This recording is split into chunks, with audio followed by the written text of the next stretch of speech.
can't have Thanksgiving without gravy. I put it on everything, from my turkey to my mashed potatoes to my stuffing.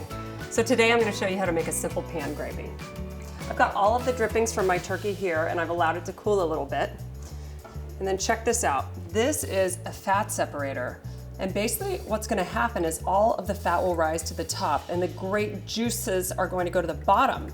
So when you see the spout there at the bottom, you'll see that you're only going to get the juices out if you'd like. Okay, so in they go. And while that strains, I'm going to deglaze the pan. Can you see all of this on the bottom of the pan? This is the fond, and basically it's all goodness. It's all this flavor we want to get up and off the pan and into our gravy. So I'm going to get this pretty hot. So I'm just turning up the heat on my burners, and I'm going to deglaze the pan now with this white wine.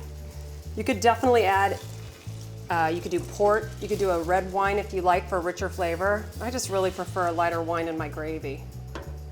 See, the hotter you get it, it's just going to simmer. And I want to get all of this off the pan. I want it all in the flavor of my gravy. Okay, I think that's pretty good. Everything's loosened on the bottom. I'm going to put this through the separator as well, just so if there are any large pieces, they get strained out.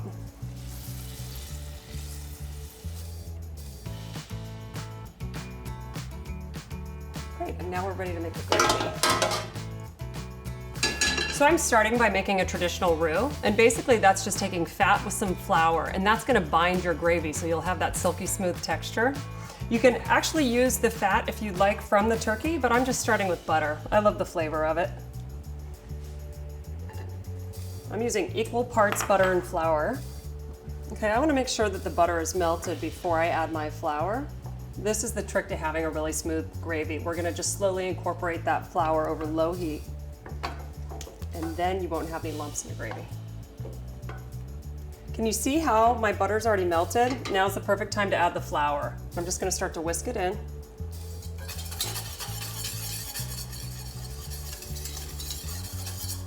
The whisk is the trick to get all of the lumps out.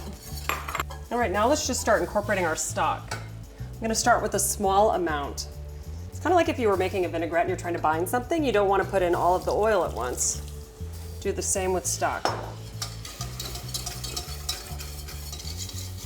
Now I want to get this simmering. See how quickly it thickens? Time to add more.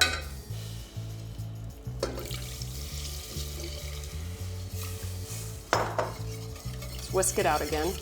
Okay, I'm loving this texture, so I'm going to add my pan drippings next, and then we'll thin it out with some more stock if we want it. So look how cool this is. You can see that the juices are all at the bottom. If you like a little fat, great, you could certainly use that. This is the coolest little invention. All right, so I'm just going to stir in a little at a time.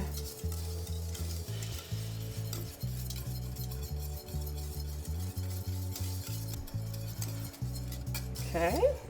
Wow, so look at that rich color. It's gorgeous. I know I'm going to want a little pepper, so before I even taste it, I'll put some in. And now let's check for salt. I'm really happy with the texture. I want mine to be thin enough to pour, but thick enough to kind of hold up to turkey and mashed potatoes. Okay.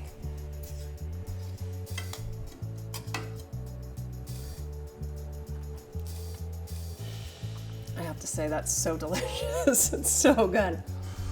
And a lot in part because I did use the pan drippings. But you know what? If you have already brined your turkey or you've deep fried it and you don't have any pan drippings, you can totally add more flavor to your gravy. You can start by adding mirepoix in, so some onions and carrots and celery. You could even put the giblets in your stock and just warm those and really incorporate those flavors, and then strain it off at the end.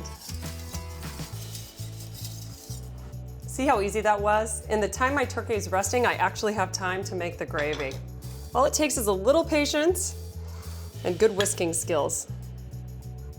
Oh my gosh, I can't wait to put this on sandwiches the next day. And once you get the hang of making gravy, you can certainly add anything you like to it. You saw I did the white wine. You could add different types of wine. You could do Madeira. You could infuse it with shallots, herbs, anything to make it your own. Okay, now we can have Thanksgiving.